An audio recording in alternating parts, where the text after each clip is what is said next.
சிறுவன் தன் தாயிடம் தன் பாடப்புத்தகத்தில் உள்ள ஒரு பகுதியை காட்டி சொல்லித்தருமாறு கேட்டான். தாயும் தன் வேலைகளை விட்டுவிட்டு அமர்ந்து சொல்லித்தர ஆரம்பித்தார். உடனே சிறுவன், நாளை மாலை கடைக்கு சென்று சில பொருட்களை வாங்க வேண்டும் என்றான். சரி என்று சொல்லிவிட்டு பாடத்தை துவங்கினார் அம்மா.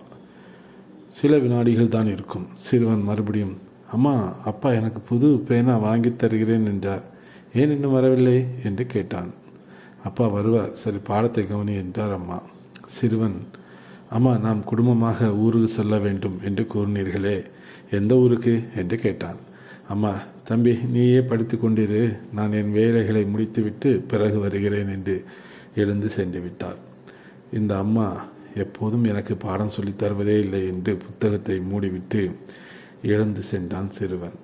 உன்னத வார்த்தைகளை, கடவுளிடந்து பெறும் வார்த்தைகளை பெற்றிருக்கும் நாம், எனக்கு கற்றுத்தாரும், எனக்கு போதியும், உம்மிடம் அமர்ந்து கற்றுக்கொள்வேன் என்றெல்லாம் கோரிக்கொண்டிருக்கிறோம். ஆனால் மனமெல்லாம் நாம் தேவையை சுற்றி தான் இருந்து கொண்டிருக்கிறது. கர்த்தருடைய வேதம் சங்கீதம் 119, 33, 34 பார்க்கும் பொழுது, அங்கே கர்த்தாவே, உமது பிரமாணங்கள் வெளியே எனக்கு போதியும், முடிவு பரியந்தும் நான் அதை காத்துக்கொள்வேன், எனக்கு உணர்வை தாரும், அப்பொழுது நான் உமது வேதத்தை பற்றி கொண்டு என் முழு இருதயத்தோடும் அதை கைக்கொள்வேன் என்று சங்கீதக்காரன் கூறுகிறான். நாம் உணர்வு இருந்தால்தான் ஒரு காரியத்தை திறன்பட நாம் செய்ய முடியும். ஆனால் இங்கே அவர் கேட்கிறார், எனக்கு உணர்வை தாரும் என்று நாம் கடவுளிடம் கேட்போம்.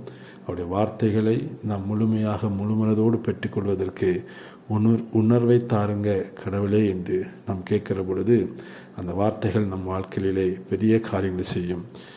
கர்த்தர் தாமே இந்த வார்த்தைகளை ஆசீர்வதிப்பாராக. ஆமென்.